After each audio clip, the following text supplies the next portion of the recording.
Mahigit 2 weeks tayo sa Australia at marami tayong nakita mga bagay na talaga namang mapapawaw tayo bilang isang Pilipino. At ito yung 10 sa mga bagay na unique, amazing, at talaga namang kakaiba para sa POV ng isang Pinoy.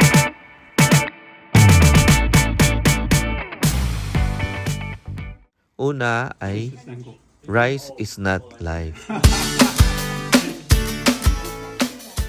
Oo, hindi talaga uso rito magkanin. In fact, yung unang-unang meal namin doon ay chicken, tapos ay yung pita bread.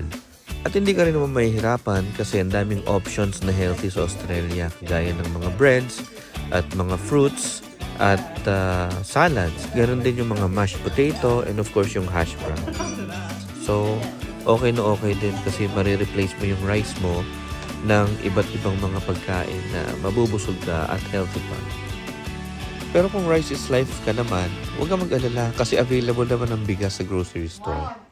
Number 2 is no cashier.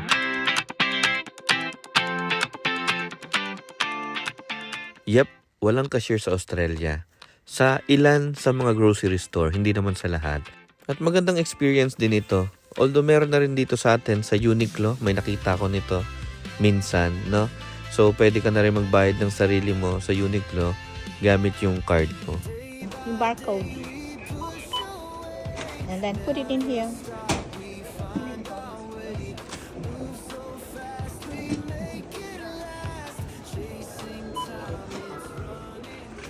Pangatlo ay yung longer daylight kapag summer.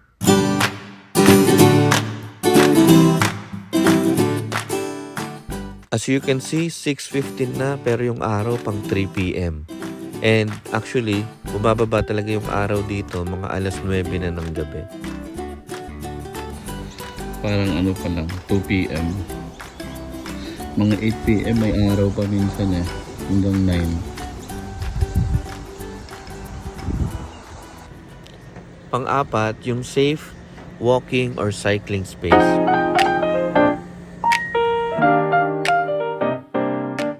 Bilang Pinoy na sanay na nakatira sa syudad na wala masyadong space para sa safe na paglalakad o pagbibisikleta, medyo kakaiba sa atin yung ganito.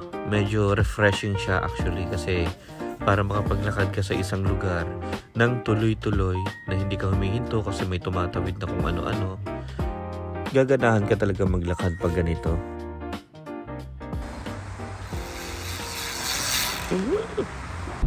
Panglima, people love going out.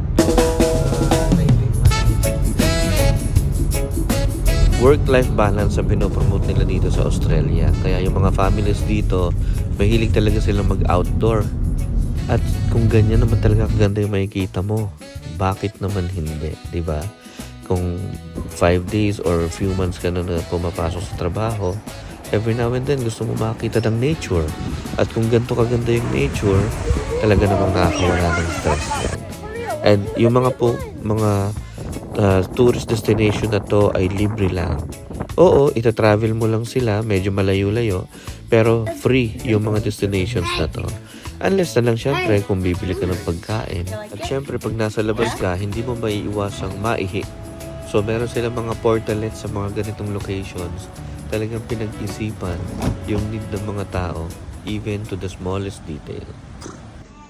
Pang-anim ay yung Kids Corner. Hindi lang ako minsan nakakita ng mga ganitong drawing materials sa isang restaurant. And pinapakita lang nito na talagang concerned din sila dun sa mga may family. Kasi mga bata minsan mabilis maburyong, di ba? Habang naghihintay ng pagkain. So dito, hindi nila mapapansin yun. Ang brainy mo dyan, Australia. Pang-pito ay yung adjustable seat dun sa trend nila. High-tech, di ba? So kung magkakasama kayo, pwede kayong magkakaharap sa trend. Pang-walo ay yung kanilang Optimus garbage truck na parang 5 seconds lang kumuha ng basura. Parang 5 seconds lang yata to, nakukuha na yung basura eh. Kaya nung dumaan sa harap namin to, ang bilis na wala. So tumakbo kami palabas para makita namin to ng aktwal. Pang-siyam, yung resort-like na mga parks nila. Maniwala kayo sa hindi, nasa gitna ito ng busy na city. Pa-imagine mo dito yung Magallanes flyover. Sa ilalim nun, merong playground. Para siyang ganon. Tapos, pag naglakad ka ng konti, meron siyang ganito. So, dahil summer, yung mga tao, lalo na yung mga bata na nakabakasyon, gusto nilang ma-refresh. So, pupunta lang sila sa mga parks, sold na sila. Kaya kung ikaw ay parent at gusto mo lang dalhin yung anak mo sa something para maglibang, pwedeng-pwede na sa mga simpleng parks dito sa Australia. At number 10 ay ang convenient gasoline station. Oo, hindi ka niloloko ng mga mata mo. 7-Eleven nga yung gas station.